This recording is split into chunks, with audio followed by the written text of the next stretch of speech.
이 부분에 있어서는 제가 조금 어느 유튜버나 어떤 사람보다도 좀 자신 있게 소개를 해드릴 수가 있을 것 같아요. 이게 여러분들 이게 뭐 공소장이 공개가 됐다고 하는데 공소장이야 판결문이야 공소장이면 이거 뭐 판결문이 있어야지 공소장이 무슨 소용이야 막 거기서부터 조금 이제 헷갈리시는 분들 있으실 거예요. 제가 원래 이분 담당 변호사였거든요. 이게 약식명령 공소장입니다. 약식명령. 그러니까 이재명 후보 아들에 대해서 약식명령이 발령이 됐고 이 약식명령을 그대로 이제 벌금을 낸 그런 사건이거든요. 약식명령이라는 거는 뭐냐면은 검찰이 사안이 이제 크게 중대하지 않을 경우에는 바로 이제 정식 재판으로 넘기는 대신에 벌금형을 청구를 합니다. 약식명령, 벌금 얼마 선고해 주세요라고 약식명령을 청구를 합니다. 그러면은 판사가 대부분의 경우에는 검사가 청구한 대로 벌금 500만 원 약식명령을 발령한다. 이번처럼 그렇게 발령을 해요. 아닌 경우에 이거는 그냥 벌금형 때릴 사안이 아닌데 이거 정식으로 재판해봐야겠는데 싶으면은 판사가 직권으로 이제 재판에 넘깁니다. 그 정식 재판 회부라고 하거든요. 근데 이번에 이제 약식명령 발령을 했어요. 그러면은 이 약식명령 고지서를 받아든 사람은 두 가지 선택지가 있습니다. 첫 번째, 나 이거 못 내겠어. 나 이거 무죄인데 이거 왜 나왔어? 라고 하면서 정식 재판을 청구하는 경우가 있습니다. 자, 두 번째, 그냥 혐의 다투지 않고 그냥 벌금 내고 말래 라고 하는 게 바로 이번에 이재명 후보 아들 사건이 이제 두 번째 해당을 하는 거예요. 제가 이전에 이제 제가 형사 변호사를 5년 동안 해서 국선 전담으로 근데 그때 제가 어떤 사건을 담당을 했냐면은 바로 벌금고지서 받아들고 정식 재판 청구한 사람들 그 사건만 모아서 담당하는 그런 변호사를 제가 했었거든요. 그런데 그때 정말 보면은 진짜 어마어마한 분들 많더라고요. 이를테면은 정말 절도 사건인데 크지 않은 뭐 이를테면 마트에서 뭐 먹을 거 훔친 뭐 그런 거예요. CCTV 있어요. 그런데 CCTV에 본인 모습이 비쳤어요. 근데 이 사람 저한테 와가지고 정식 재판 청구하면서 와가지고 뭐라 그러는지 아세요? CCTV에 비친 게 자기가 아니래요. 자기 숨겨진 쌍둥이 동생이다. 그런 얘기를 하는 사람들까지 있을 정도로 그러니까 벌금형 고지서가 나오면은 왜 보통 사람들은 뭐 이를테면은 음주운전이나 이런 것들 그냥 내고 말잖아요. 근데 아니 나 이거 난 못 받아들이겠어. 나는 무죄 다툴래라고 하는 분들이 정말 보통 분들이 아닌 분들이 많습니다. 그러니까 제가 그런 사건만 모아서 담당해 본 변호사로서 이 사건 공소장 이게 공소장이 판결문인 사건이에요. 이 사건은 지금 이재명 후보 아들 같은 경우에는 그렇게 해서 벌금형을 낸 거죠. 벌금을 내고 사건을 확정을 지은 겁니다. 그러니까 과거 이런 발금당당 변호사 입장에서는 굉장히 이런 분들이 고맙죠. 더 이상 다투지 않고 그냥 벌금 내고 만 거니까. 그러니까 제가 이제 과거에 이제 그런 변호사를 했으면은 저한테 오지 않았을 이제 그런 사건입니다. 그래서 이 사건은 이제 공소장이 곧 판결문인 사건이 되겠고요. 그거는 사실 어떻게 보면은 본인이 여기 써있는 공소장에 써져 있는 혐의를 다 그대로 인정을 한 거잖아요. 그래서 그 공소장을 저도 이제 뭐 여러분들도 좀 보신 분들이 있겠지만 구해서 봤고요. 그 부분에 대해서 이제 소개를 좀 해드리겠습니다. 자, 크게 혐의가 두 가지입니다. 도박 혐의가 있고 도박이 상습 도박이에요. 연도로 봤을 때 2019년 1월 6일에서 2021년 12월 14일 그 도박 사이트에서 게임머니 충전하는 방식으로 707회 이게 707회가 보면은 2019년 1월에서 2021년 12월이면 한 3년 되잖아요. 1000일이 좀 넘는 기간입니다. 그동안에 707회예요. 제가 이거를 갖다가 나눠봤어요. 나누니까 하루에 평균 1.5회 정도 되더라고요. 적어도 하루에 한 번 1.5회, 그러니까 하루에 한 번 이상 그렇게 도박을 한 걸로 그렇게 나왔고요. 도금 규모가 생각보다 놀랍죠. 2억 3,229만 뭐 이렇게 되는데 이거를 입금한 액수가 지금 그렇게 된다는 거예요. 그렇게 해가지고 저는 이거 안 해봤어요. 그 포커카드 뭐 52장을 이용해서 가장 높은 족보를 가진 플레이어가 승리하는 그런 방식이라고 합니다. 홀덤 도박. 이게 이제 상습으로 이제 기소가 됐고 그리고 이제 이 부분이 이번에 이준석 후보가 꺼내서 난리가 났던 이제 그런 부분이죠. 2019년 6월 23일부터 2021년 10월 27일까지 나 땡땡땡 또는 다 땡땡땡. 그리고 이게 왜 그렇게 되냐면은 의원실에 제출되는 공소장 같은 경우에는 다 익명화가 됩니다. 그래서 저도 몰라요. 이게 정확히는 뭔지 모르지만은 아마도 닉네임 2개를 번갈아 가면서 쓰는데 뭐 리버에 넘김 그리고 뭐 이기고 싶다 뭐 두 개를 아마 번갈아 가면서 쓰는 그거를 갖다 저렇게 표현한 게 아닐까 싶습니다. 4회에 걸쳐서 정보통신망을 통해서 음란한 문헌을 공공연하게 전시를 했다라는 것입니다. 음란한 문헌을 전시했다. 제가 이거 소개를 시켜드리고 싶어도 제가 소개를 시켜드리는 것 자체가 정말 음란한 문헌을 전시하는 게 될까봐 좀 못하겠어요. 저 이거 공소장이 이제 20 몇 장인데 이 문제의 발언들이 이제 끝에 딱 한 장이 있거든요. 범죄일람표 이제 2입니다. 아, 황강아님, 벌금 500만 원 얼마나 큰지니까 이것도 제가 이제 좀 이따 설명을 해드릴게요. 이 범죄일람표 2의 문제의 발언이 있는데, 이거 범죄일람표 보고서 저로 딱 든 생각이 안 본는 삽니다. 너무너무 진짜, 본 사람이 정말 내가 부끄럽고 어디 숨고 싶을 정도로, 정말 이거는 언어 포르노다. 그런 생각이 들 정도로 정말 험한 말이었습니다. 자, 먼저 이 도박 부분 좀 한번 제가 분석을 해볼게요. 전직 이 벌금 담당 변호사로서 과연 어떤 공소 사실이 있고 양형이 적정한지 한번 보겠습니다. 도박이 이제 2억 3,200 이렇게 되다 보니까 당장 나오는 게 뭐예요? 이 돈 어디서 났어? 그거잖아요. 이번에 이제 대선하면서 재산 공개하잖아요. 근데 이 큰아들의 공개된 재산이 390만 원입니다. 그건 도대체 2억 어디서 났어? 라는 게 이제 뭐 국민의힘 측에서나 뭐 일부에서 제기되는 그런 의혹이잖아요. 참고로 이 도박금 같은 경우에는 주로 이제 쭉 엑셀표로 이제 그 공소장에 보면은 정리가 되는데 어떻게 산출이 되냐면은 그때그때 입금하는 돈들이 다 합산이 됩니다. 그러니까 내가 오늘 도박 100만 원 했잖아요. 여기서 100만 원에서 50만 원 땄어요. 그러면 나는 딴 거 갖다가 다음날 또 할 수 있잖아요. 그런데 이게 도금으로 합산이 될 때는 오늘 100만 원, 내일 50만 원 그렇게 되는 거예요. 그러니까는 정확히 2억 3천만 원 중에서 얼마가 따서 다시 투입한 돈이고 얼마를 갖다가 판돈으로 넣은 건지는 이거는 지금 구분이 안 돼요. 그냥 그때그때 입금한 돈들이 지금 다 들어가 있는 돈이니까 얼마가 본인 자본인지 정확히 구분이 안 되는데 판돈이 생각보다 좀 크죠. 그러면은 도대체 지금 한 번 할 때 얼마씩 넣었는지 보니까는 굉장히 차이가 있더라고요. 금액 그 편차가 좀 있는 게 2020년 3월 17일 같은 경우에는 4만 원, 4월 6일은 67,500원. 이 사이트가 이제 최소 뭐 500원 단위로 이렇게 끊을 수 있는 것 같아요. 이렇게 만원 단위도 있고 7월 3일은 60만 원, 또 8월 9일은 100만 원. 그렇게 해서 또 2021년 3월에는 또 100만 원, 4월 달 135만 원. 그래서 가장 많은 게 7월 11일 날 2만 5천 원. 그러니까 이게 200만 원 같은 경우에는 이거는 따서 넣은 게 아니라 뭐 본인 판돈으로 넣은 게 아니라 그런 조금 합리적인 추정이 좀 가능한 부분이고요. 자, 이렇게 2억 넘게 도박을 했는데 벌금 500만 원 너무 가벼운 거 아니야? 이제 그렇게 의문 제기하시는 분들이 있을 텐데 이게 사실 단순 도박으로 기소가 됐으면은 법정형 자체가 상한이 500만 원입니다. 그러니까는 만약에 단순 도박으로 기소가 됐으면은 법적으로 500만 원 이상은 선고를 할 수가 없는 그런 사건이고요. 근데 이 사건은 상습 도박이라서 징역형도 있기는 합니다.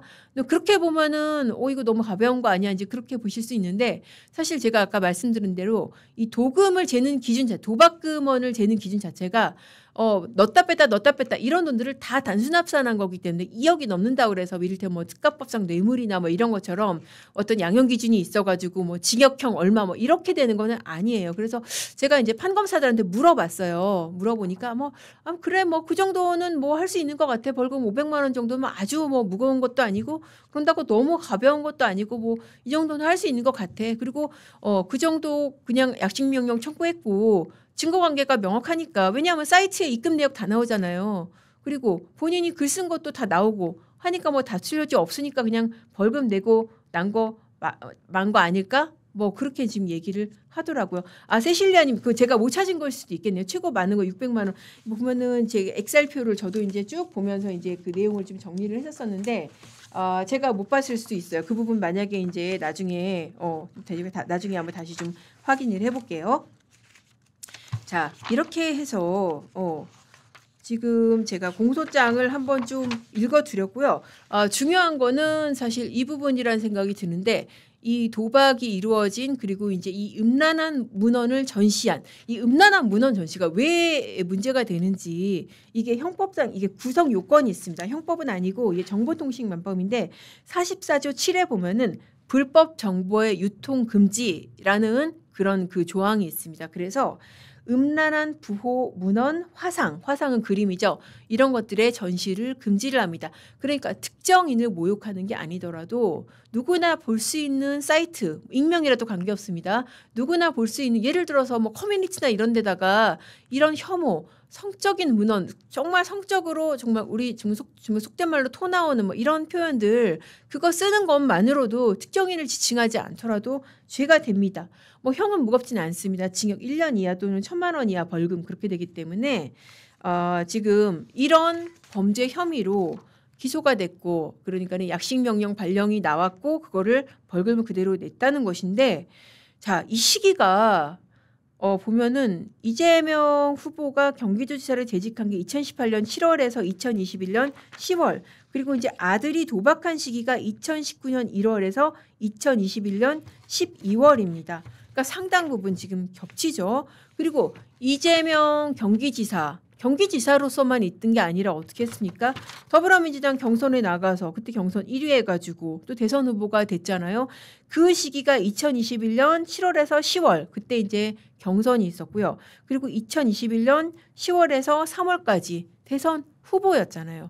그러니까 경기지사로서의 시기, 그리고 아버지가 대권 도전했을 그런 시기랑 아들이 지금 도박을 계속했던 그런 시기랑 겹치는 겁니다. 심지어 제가 이제 그 일람표를 쭉 보니까 뭐 이런 내역도 있더라고요. 시기상 이제 기사를 검색하면서 맞춰보니까 2020년 3월 13일 날 이재명 후보 당시 모친상이 있었습니다. 그때 이제 도박 기록하고 쭉 이제 이벤트하고 맞춰본 거예요. 그렇게 보니까 3월 1일, 3월 2일 날 이렇게 도박 기록이 있고 뭐 한동안 없다가 3월 16일부터 다시 이제 그 아들이 도박 기록이 있었습니다. 이러면은 할머니 3일장 끝나고서 바로 도박을 했나? 그런 의심이 좀 들었고요. 그리고 평일 업무 시간대, 물론 이날 휴가를 냈을 수도 있는데 굉장히 조금 빈도수가 많은 날 같은 경우 2022년 2월 5일 같은 경우에는 새벽 0시 43분부터 밤 9시 25분까지 9회에 걸쳐가지고 계속 뭐 이런 홀덤, 그 도박 게임을 했던 기록이 있었습니다. 자, 이렇게 해서 공소장이 곧 판결문인 사건을 한번 조금 다뤄드렸는데요. 문제가 된 것은 사실 이 사람의 범죄가 아니라 지금 더 문제가 된 거는 그 뒤에 이걸 다루는 후보의 방식을 갖다가 더 지금 문제를 삼고 있는 것이죠. 여러분들 이게 뭐 많이들 이제 사건의 경과는 아시겠지만은 27일 날 후보 토론회에서 이준석 후보가 이제 그 문제의 젓가락 발언을 권영국 후보한테 물어봤고, 권영국 후보가 나 대답하지 않겠다라고 했고, 이 토론회 끝나고 나서 불쾌감을 표시를 하니까 이 젓가락 발언이 사실 모든 이슈를 다 뒤덮은 그런 상황이었죠. 그리고 나서 그 직후에는 이 젓가락 발언을 지금 이재명 후보 아들이 했다는 증거가 없는데 지금 이준석 후보가 허위사실을 유포했다라고 해서 뭐 어떤 변호사가 고발도 하고 했었는데 바로 다음 날 뭐가 나왔습니까? 이 판결문, 공소장이 곧 판결문인 이 사건이 나온 것이죠. 그거를 이제 이준석 후보가 이제 반격을 한 거죠. 본인 페이스북에도 올리고 하면서 이건 대통령 후보 가족에 대한 검증은 공적 책임의 연장선상인데 오히려 문제 제기를 한 나한테 정말 혐오의 낙인을 찍고 있다. 그렇게 지금 반박을 한 것이죠. 자, 근데 사실 제가 보기에는 이게 문제 제기한 방식에 조금 문제가 있는 것은 맞아요. 만약에 저 같으면은 이런 판결문이 있다고 하면은 판결문이야말로 법원과 검찰이 인정한 가장 확실한 그 사실관계 서류잖아요. 이거를 판결문의 존재를 먼저 언급을 할 것 같아요. 뭐 이런 사실로 판결 받은 적 있죠. 물론 어떤 이런 사실이라고 하면서 이런 것들을 이렇게 미주알고주알 하는 게 아니라 사실 이렇게 토론회를 지켜보면서 저게 뭐야라고 깜짝 놀라게 하면서 아이들하고 지켜보다가 막 황급히 채널을 돌리게 만드는 이런 사실 이런 방식이 적절한 건 아니죠. 그러니까 뭐 이런 여성에 대한 뭐 특정 성에 대한 부적절한 발언을 한 일로 이걸 포함해서 도박과 이런 사실로 해서 벌금형을 받은 사실이 있습니까? 사실 그걸 물어보고 확인을 받고 만약에 거기에 대해서 충분한 뭐 논박이나 사과가 이루어지지 않는다면은 추후에 문제 제기를 직접 자기 입으로 말하지 않는 식으로라도 얼마든지 할 수가 있잖아요. 뭐 페이스북에 뭐든 알린다든지 이런 식으로. 근데 이거를 과연 토론회에서 모든 것을 다 뒤덮게끔 이렇게 하는 방식이 적절한가? 저는 그 부분은 사실 좀 의문이 듭니다. 김재섭 의원이 뭐 그런 얘기를 했더라고요. 지금의 논란에 대해서 지록 위마라고 하죠. 그러니까는 내가 달을 가리켰는데 달을 가리키는 보라는 달은 안 보고 손가락만 보고 있다라고 이제 이준석 후보가 그렇게 반박을 하는데 김재섭 의원이 보기에는 그 손가락이 가운데 손가락이었다. 그러니까 문제가 되는 거다. 라고 이제 그렇게 얘기를 했습니다. 저도 이제 좀 적절한 비유라는 생각이 드는데 사실 그래요. 그러니까 문제 제기의 방식이 좀 잘못되고 굉장히 거칠고 일면 어떻게 보면 혐오감을 주는 건 맞는데 근데 문제는 그렇다고 해서 이 문제를 갖다가 덮어버리고 메신저를 공격하는 건 맞느냐 그거예요. 이게 사실 민주당 같은 경우에 저는 굉장히 좀 어이가 없었던 게 적어도 이 판결문이 나온 후에는 이거를 더 이상 허위사실로 문제 삼지는 않을 줄 알았어요. 그런데 판결문이 나온 이후에도 이거 허위사실이다라고 고발을 했죠. 도대체 뭐가 허위사실이죠? 판결문이 나왔는데 이준석 후보의 어떤 발언이 허위사실이라는 거죠? 라고 보니까 뭐냐면은 온라인에서 그 젓가락이라는 게 여자가 아니라 남자를 가리키는 건데 지금 이준석 너는 토론회에서 이거는 여성이라고 했지 않냐. 그래서 여성 비하가 아닌데 여성 비하라고 했기 때문에 이게 허위사실이라는 겁니다. 야 정말 이게 정말 기도 안 차는 얘기인 게요. 혹시 일람표 보신 분 있으세요? 이게 일람표에 보면은 범죄 일람표 부분에 보면은 사실 그 문제의 표현이 있고요.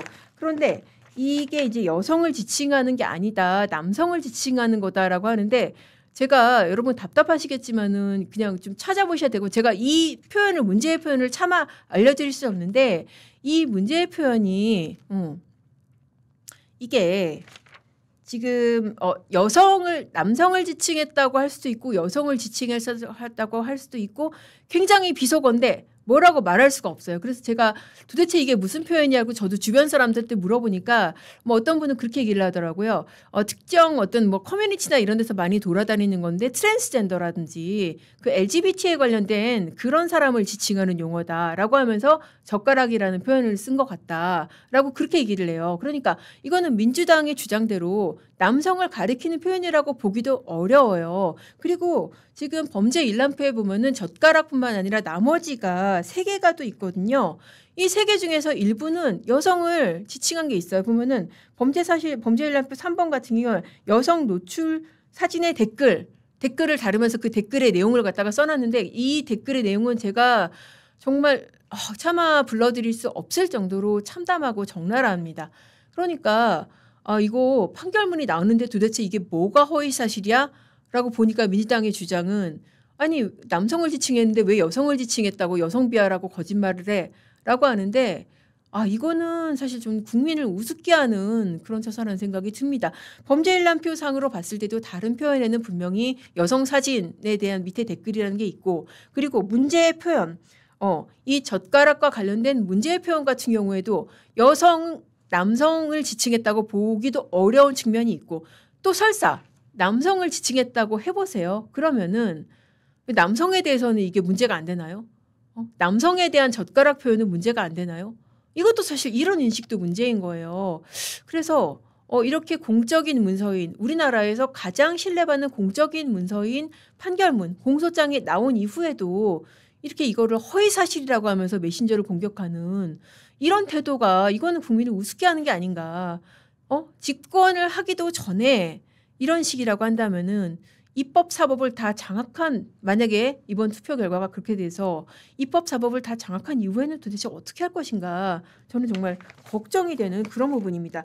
그리고 뭐 이런 얘기 있잖아요. 과연 후보 문제도 아니고 후보 아들 문제인데 이렇게까지 하는 게 맞는가라고 이제 그런 문제 제기가 있습니다. 이런 연좌제 아닌가. 그리고 이미 사과한 거 아니냐.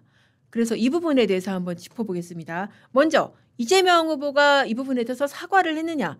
사과를 한 거는 이제 지난 대선입니다. 지난 대선에서 조선일보가 2021년 12월 16일 날 보도를 했었어요. 단독 보도를. 그 아들로 그때는 굉장히 좀 조심해서 썼었습니다. 아들로 추정되는 아이디가 이렇게 해서 도박 사이트에 글을 남기고 내가 뭐 환전을 했다. 그런 거를 자랑을 했다. 그러면서 스스로를 도박 중독자, 도박꾼이라고 지칭이라는 글을 남겼다. 그 아들이 도박한 거 아니냐 그런 의혹 제기를 했고 거기에 대해서 기사 나오자마자 바로 당시 이재명 대선 후보가 제 아들 맞다. 아들도 크게 반성하고 있다.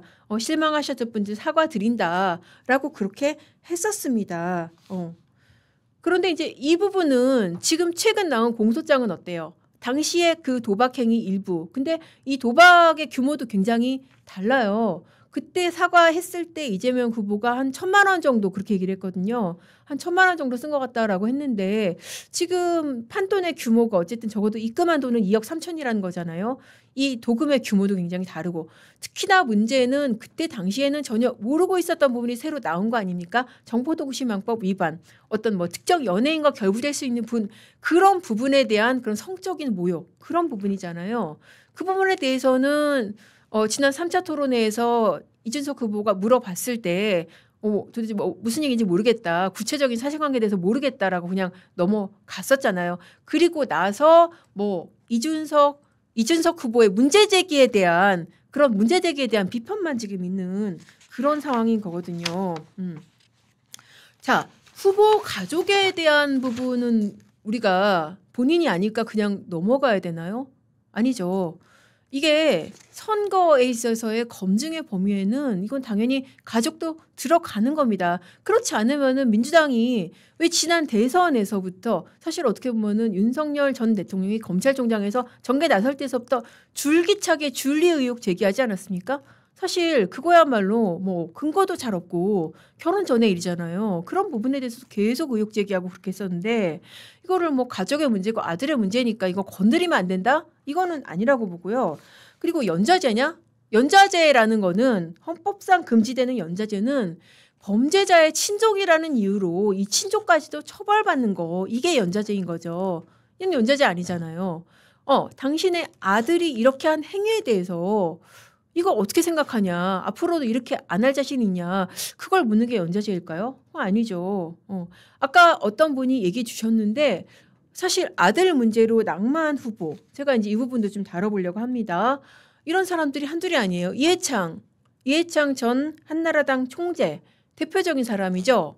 아들 병역 비리 아들이 지금 그 신체 검사 1급인데도 뭐 지금 군대 안 갔다 병역 면제받았다. 그 김대엽 씨가 제기를 하고 김대엽 씨는 그때 뭐 녹음 테이프도 있다라고 주장을 했는데 어떻습니까? 그 녹음 테이프 조작된 거고 증거 없는 거로 다 드러났잖아요. 김대엽 씨 처벌을 받았고 아들 문제 건드리면 안 된다 그러면 그때 당시에 그 문제 이렇게 이슈화될 이유가 없는 거고요. 근거 없는 것으로 드러났는데도 결국 이 병풍 소위 말해서 병풍 때문에 노무현 전 대통령한테 패배를 했었잖아요. 그리고 사실 이회창 전 총재 이 병역 비리 같은 경우에는 뭐 100번 양보해서 아들의 병역 면제에 실력자인 아버지의 어떤 그 입김이 있었던 것이 아니냐 그런 연관성이 있을 수 있기 때문에 더 철저하게 검증을 해야 되는 영역이라고 본다면은 자 이거 어떻습니까? 자 이번에 문제된 이런 댓글하고 이 당시에 문제된 아들의 SNS 글하고 한번 비교를 해보시겠어요? 2014년도에 그 서울시장 후보로 나선 그 정몽준 전 의원 같은 경우에 세월호 참사 망언으로 곤욕을 치렀어요. 이 망언의 수준이 어떤 건지 한번 보세요. 당시에 이제 아들이 세월호 참사가 일어나고 나서 박근혜 전 대통령이 이제 뭐 현장에 내려가고 하고 굉장히 막 욕을 먹고 뭐 어떤 장관 같은 경우에 해수부 장관 같은 경우에 뭐 현장에서 라면 먹다가 정말 욕을 먹고 그런 상황이 있었잖아요. 현장 수습하면서 뭐 끼니 때운다고 라면 먹는데 무슨 황제 라면이니 뭐니 막 이런 사건이 있지 않았습니까? 그런 상황에 대해서 이 아들이 뭐라고 썼었냐면은 국민 정서 자체가 굉장히 미개한데 대통령만 신적인 존재가 돼서 국민의 니즈를 충족시키는 게 말이 안 된다. 국민 정서가 미개하다. 이 발언으로 그야말로 진짜 박살이 났었어요. 그것 때문에 곤욕을 치르고 사과를 했어요. 정몽준 당시 후보가. 어떻습니까? 지금 문제되는 발언하고 비교를 해보세요. 제가 유튜브지만 유튜브에서도 차마 그 발언을 옮길 수가 없는 뭐 젓가락 관련 발언이라든지 그거보다 더 심한 발언도 있습니다. 그런 발언들에 대해서 사실 후보는 지금 나몰라라고 숨어 있잖아요. 숨어 있는데 당시에는 지금 아들이 SNS에 쓴 국민 미개, 뭐 기분 나쁘죠. 듣는 국민 기분 나쁘죠.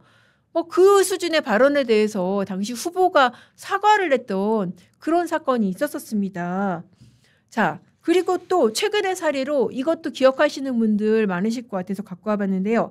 2023년도에 국가수사본부장 정순신 전 국가수사본부장 왜 아들이 그 서울대 갔잖아요. 서울대 가기 전에 그 고등학교 때 그 이제 외고 특목고였죠. 외고에서 학교폭력 그 가해자였다. 뭐 어떤 특정 학생을 갖다가 지속적으로 언어폭력을 하고 뭐 따돌리고 인격 모독을 했다. 그래서 학폭위에서 이제 그 강제전학 조치를 받았잖아요. 근데 그 강제전학 조치에 대해서 소송을 내고 그런 일이 있어서 그 피해자 쪽에서인지 아무튼 그 폭로가 나왔었는데 그게 언론 보도로 알려지고 특히나 지금 여기에 대해서 이 학교폭력 조치에 대해서 소송까지 낸 사실 알려져서 어떻게 됐습니까? 임명 하루 만에 사과하고 자진 사퇴했잖아요. 자, 이래도 아들의 문제가 검증 영역 아니고 아들의 문제 건드리면 연좌제입니까? 그건 아니죠. 아니 오죽하면은 수신제가 치고 평천하라는 말이 있잖아요. 그러니까 정말 고래 적부터 수신제가 치고 평천하. 그러니까 자기 가정을 제대로 다스리지 못하는 사람한테 나라 일을 맡겨도 좋은가라는 것은 고래적부터 이어온 명제예요. 그래서 사실 이 부분 같은 경우에 입에 담을 수도 없고 유튜브에서도 소개할 수도 없을 정도로 부적절하고 적나라한 말을 공공의 어떤 그 사이버 상에서 한 혐의로 유죄 판결이 확정된 그런 후보 아들의 행위에 대해서 묻는 게 과연 이게 연좌제인가? 가족에 대한 무차별 비난인가? 저는 이거는 아니라고 생각을 합니다. 자, 이런 가족이 이런 말을 하는 더군다나 특히 사실 이재명 후보 같은 경우에는 본인의 발언도 사실 뭐 지금 뭐 녹음 테이프 지금 뭐 돌아다니는지 모르겠어요. 형소에 대한 욕설까지 문제가 돼서 이 부분 본인이 사과를 했잖아요. 형소 욕설이 이미 문제가 된 상황에서 아들의 어떤 그 부적절한 발언 이런 부분까지 문제가 됐다는 것이 알려졌는데도 이 부분에 대해서 한마디 말이 없다라는 거는 저는 이거는 문제가 있다고 생각이 들고요. 과연 뭐 이런 가족이 이런 말을 하는 후보가 여성 정책을 총괄해도 좋은가? 교육 정책을 맡아도 좋은가? 충분히 국민들이 문제 제기를 할 수 있는 부분이라는 생각이 듭니다. 그리고 사실 공포스러운 게 어떻게 보면은 야 이거 정말 이게 이례적인 현상인데 문제 제기한 사람을 공격하는 메신저를 공격하는 이 메시지 이 메신저를 통해서 나온 이 문제 상황이 아니라 메신저를 공격하는 이런 상황이 옳은가? 이 부분에 대해서 저는 일단의 국민들이 공포감을 느낄 수 있다는 생각이 들어요. 야, 이거 문제를 제기한 이 문제의 내용 자체가 아니라 문제 제기한 내가 이렇게 무슨 후보 사퇴를 요구받고 이게 허위사실이라고 무슨 고발을 당하고 이게 말이 돼? 그런 생각이 드실 수 있다고 생각이 듭니다. 자, 이렇게 해서 두 번째 아이템, 요즘 한창 관심이 많은 아이템까지 다뤄봤고요. 자, 그리고 대선 끝나고 또 하나의 빅 이벤트가 있습니다. 정치적 이벤트는 아니고 사법의 영역에서 저는 굉장히 큰 사건이라는 생각이 들어서 한번 가지고 와봤습니다. 자, 뭐냐면은 대북송금 대선 이틀 뒤에 대북송금과 관련된 사건이 중요 사건이 하나 선고가 됩니다. 자, 이화영 사건 2심까지 유죄가 났고 중형이 선고가 됐습니다. 1심에서 징역 9년 6개월이 났고 2심에서 징역 7년 8개월이 났습니다. 자, 구체적으로 어떤 혐의인지 한번 보실게요. 2018년 7월부터 2022년 7월까지 쌍방울로부터 뇌물액취로 기소된 게 3억 3,400만 원 정치자금하고 뇌물 받은 혐의. 그리고 지금 중요한 건 이거죠. 2019년에 쌍방울로부터 800만 달러 받아서 대북 송금했다라는 부분이죠. 800만 달러면 좀 어마어마한 돈입니다. 이게 거의 100억이 좀 넘는 그런 돈으로 지금 계산이 될 것 같은데 이 부분이 800만 달러가 두 개잖아요. 500만 달러는 북측에서 요구하는 스마트팜 비용 그리고 300만 달러가 중요한 부분이죠. 이 당시 이재명 경기지사의 방북 비용 명목으로 보내졌다. 북측에 보내졌다라는 것입니다. 그래서 이 부분에 대해서 800만 달러가 불법으로 건너간 부분에 대해서 이 본인의 개인의 뇌물 혐의, 쌍방울로 받은 법인카드라든지 여러 가지 금전적 이익 그거하고 더해져서 이화영 씨가 징역이 1심에서 징역 9년 6개월 그리고 2심에서 징역 7년 8개월 대부분의 혐의가 유죄로 선고가 됐고 우리가 주목하는 부분은 뭐겠어요? 바로 이 대북 송금 부분입니다. 이 대북 송금 부분이 이번에 토론회에서도 나왔어요. 이준석 후보가 이제 그런 얘기 문제 제기를 했었죠. 그 HMM 전신이 뭡니까? 뭐 물어보니까 이제 현대상선이라고 했잖아요. 현대상선 문제를 언급을 하면서 대북 사업하다가 당시에 현대상선이 2억 달러 정도 자금 사용돼서 기업이 휘청을 했죠. 요즘 같으면은 대북 송금으로 크게 문제될 일입니다라고 이제 대북 송금 사건 문제를 딱 건드렸습니다. 그러니까 이재명 후보가 바로 즉각적으로 반응을 했죠. 대북 송금은 나하고 관계도 없고 주가 조작하다가 수사를 받으니까 그러니까 쌍방울 얘기를 하는데 쌍방울이 주가 조작하다 수사받으니까 그 도박 자금으로 썼다는 설도 있는데 이거 진상이 규명할 것이라고 본다라고 했습니다. 그래서 토론회에서도 나왔던 이 대북 송금 문제에 대해서 한번 다뤄보겠습니다. 그게 또 공교롭게도 대선 끝나고 이틀 뒤에 선고가 있습니다. 대선이 어떻게 될지 지금으로서는 일단 결과는 미정이고요. 그리고 이 대선 이후에 있을 대북 송금 사건 어떻게 확정될지 그 부분 굉장히 중요한 포인트라는 생각이 듭니다. 자, 이화영 씨 같은 경우에는 이 대북 송금에서 뭐만 기소가 돼서 지금 2심까지 났냐면은 이 외환거래법, 그러니까 불법으로 외화를 밀반출했다. 이 관련 혐의에 대해서만 지금 유죄가 2심까지 난 거예요. 자, 그렇게 해서 중요한 부분은 그거겠죠. 이거를 이재명 후보가 알았느냐 몰랐느냐 그 부분인데 1심 같은 경우에는 상당히 여러 곳에서 단서를 남겼습니다. 이재명 후보가 이 대북 송금 사실을 보고를 받았느냐 아닌가. 그 부분에 대해서 직접적으로 보고를 받았다 아니다 그렇게 쓰지는 않았어요. 그런데 뭐 이런 판결문에 이제 이런 표현들이 있고 제가 그 부분들을 이제 판읽기로 해드린 기억이 납니다. 이화영 요청으로 대납한 게 쌍방울이 대납한 게 아니라면은 2019년 11월쯤에 갑자기 대북 사업 시작하게 된 거를 이해할 수 없다. 대북 사업은 성공 여부가 매우 불투명하다. 그런 표현들이 있었고 또 김성태가 대북 송금을 결정하게 된 동기로서 이런 말을 언급을 했습니다. 김성태는 이화영에게 경기지사가 스마트팜 비용 대납을 보고했는지 수차례 묻고 확인을 했다라는 표현이 1심 판결문 중에 있었습니다. 그러니까 스마트팜 비용 이거 내가 이거 물 주는 우린데 이거 우리가 돈 낸 거 경기지사가 알고 있어요? 라고 보고했어요? 라고 수차례 묻고 확인을 했다는 거죠. 왜? 돈 내는 김성태 씨 입장에서는 이걸 내가 그냥 꽁돈이 나가면 안 되잖아요. 내가 돈 내는 거를 이재명 지사가 알고 있냐. 그 부분을 이화영 씨한테 묻고 확인을 했다. 그런 표현이 이제 판결문에 있고요.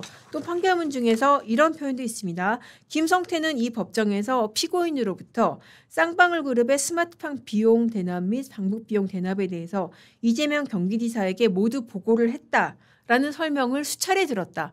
이런 표현도 판결문에 있습니다. 물론 보고 여부는 따져봐야 됩니다. 실제로 이재명 후보 같은 경우에 이 보고 여부를 따지는 재판이 기소가 돼 있습니다. 그러니까 먼저 돈 넘어간 부분에 대해서 외국환 거래법 위반이라든지 이런 송금 부분에 대해서 먼저 기소가 돼서 이 부분에 대해서 이화영 씨가 2심까지 나왔고 2심에서 외국환 거래법 위반에 대해서 이제 일부 뭐 법리적인 부분을 들어서 무죄 선고를 했지만은 800만 달러가 북측으로 건너간 그 자체에 대해서는 다 인정을 했어요. 1심, 2심에서. 그래서 이게 만약에 대법원에까지 확정이 된다고 한다면은 대북 송금 사실이 확정이 되는 거죠. 그리고 이재명 후보 같은 경우에는 어떤 혐의로 기소가 돼 있냐? 800만 달러가 넘어간 게 이게 뇌물 혐의다. 그러니까 이재명 후보가 뇌물을 받은 것이다. 그런 혐의로 기소가 돼 있습니다. 아니 북한에 넘어간 게 어떻게 이재명이 뇌물을 받은 거냐? 이걸 이제 검찰이 어떤 식으로 구성을 했냐면은 제3자 뇌물 혐의로 기소를 했습니다. 제3자가 북한이라는 거예요. 그러니까 북한에 뇌물을 줬다. 어떤 청탁을 하고 이 제3자 뇌물 같은 경우에 부정한 청탁의 존재가 있어야 되는데 이 부정한 청탁 이게 뭐냐면은 이 쌍방울의 대북 사업 편의를 봐주는 그런 부정한 청탁을 들어주는 대가로 이렇게 800만 달러를 지금 경기도가 내야 될 돈을 쌍방울이 대신 내게 해줬다라는 혐의로 기소가 되어 있습니다. 자, 그런데 이 재판 어떻게 될까요? 이 재판 기소가 된 게 작년 6월이에요. 근데 어떻게 될게요? 지금 본인이 나오는 재판은 한 번도 안 했습니다. 왜 그렇게 시간이 늘어졌냐? 지금 준비 기일만 계속 있고 그 사이에 이재명 후보 쪽에서 판사 기피 신청을 했었어요. 왜 기피 신청을 했냐면은 이화영에 대해서 공범 이화영에 대해서 공범으로 기소된 이화영에 대해서 유죄 판결을 한 판사한테 나는 재판받을 수 없다라고 기피 신청을 했고 기피 신청 그거 다루는 사이에 늘어지고 그 사이에 법원에서 인사이동 있고 새로 재판부 바뀌고 이러면서 야 이것도 사실 우리가 뭐 울산 선거 개입 그 사건 재판 지체 많이 비판을 했었잖아요. 김미리 판사에 대해서 이제 뭐 법조계에서는 김미리가 아니라 김미루리 판사 막 이제 그런 얘기가 나올 정도로 재판 지체가 심각하다라고 했는데 이 사건도 그 못지않은 사건입니다. 기소되고 나서 본인이 나오는 본재판을 거의 1년 가까이 한 번도 안 한 거예요. 거기다가 만약에 이재명 후보가 당선이 돼서 만약에 형사소송법 있잖아요. 문제의 형사소송법. 대선에서 당선되면은 재판 임기대로 미룬다. 라고 한다면 이 재판 그대로 스톱이 되는 겁니다. 근데 그 상태에서 만약에 이화영 씨의 이 대북 송금이 확정이 된다. 이건 굉장히 이상해지는 거예요. 어떻습니까? 그러니까 만약에 이재명 후보가 당선이 된다 그러면은 이재명 후보 본인은 본인 재판은 스톱이 되는 상태에서 대북 송금 사실은 확정이 돼서 누군가는 형을 살고 있고 이런 이상한 상황이 지금 벌어지는 겁니다. 어떻습니까? 이게 지금 형사소송법 개정안이 법사위에 넘어가 있고 법사위 전체 회의에 걸쳐서 본회의 통과되면은 바로 시행이 됩니다. 그러면 대북 송금은 이화영이 그냥 돈을 보내는 걸로 거기에서 중단이 되는 그런 부조리가 지금 벌어지는 거예요. 잘 살아보자님 말씀대로 재판 지금 제대로 받아야 되는 거예요. 지금. 그런데 이게 만약에 이 사건이 중단이 된다. 이대로 중단이 된다. 이렇게 되면은 북한으로 돈을 넘어가는데 그게 누구를 위해서 왜 넘어가는지는 임기 내내 영원히 미스테리로 묻혀질 거고요. 만약에 임기가 끝나고 나서도 재판이 제기가 될까? 그 부분도 의문스러운 상황이 펼쳐지는 거예요. 법조계 일각에서 이런 얘기 나오잖아요. 이 재판을 이 기소를 한 검사들까지 문제 삼아서 문제 삼으려는 시도가 있었잖아요. 뭡니까? 연어 술자리. 이런 식으로 검사들을 문제 삼아가지고 검사들이 문제가 있으니까 이거 공소 취소해야 된다. 이래서 사건 자체를 날려버릴 수 있다. 이런 우려가 제기가 되고 있는 겁니다. 그래서 가장 최근에 이 사건이 또 열렸어요. 재판이 열렸어요. 근데 본인이 안 나오는 준비기일만 진행이 되고 있고 그 재판이 열린 게 이제 27일입니다. 그날 재판에서 이재명 후보 쪽 이제 혐의 부인했습니다. 공소사실 전면 부인한다라고 하고 자세한 내용은 서면으로 낸다라고 하고 거기에 대해서 이제 검찰이 이런 부당성을 지목을 했습니다. 뭐라고 그랬냐면은 이화영 씨 같은 경우에 2심까지 대북 송금 사실이 거의 확정이 됐다. 그리고 만약에 이게 대법원에서까지 확정이 된다라고 한다면은 이거는 이재명 피고인의 공모라는 사실하고 양립할 수 없는 거는 이화영이 도지사 몰래 대북 송금을 했다. 그러니까 만약에 이화영의 대북 송금이 그대로 확정이 되고 이재명은 재판을 안 받는 상대로 있으면은 이화영은 도대체 누구를 위해서 돈을 넘겼단 말이냐. 이게 그냥 의문으로 남겨진다는 거죠.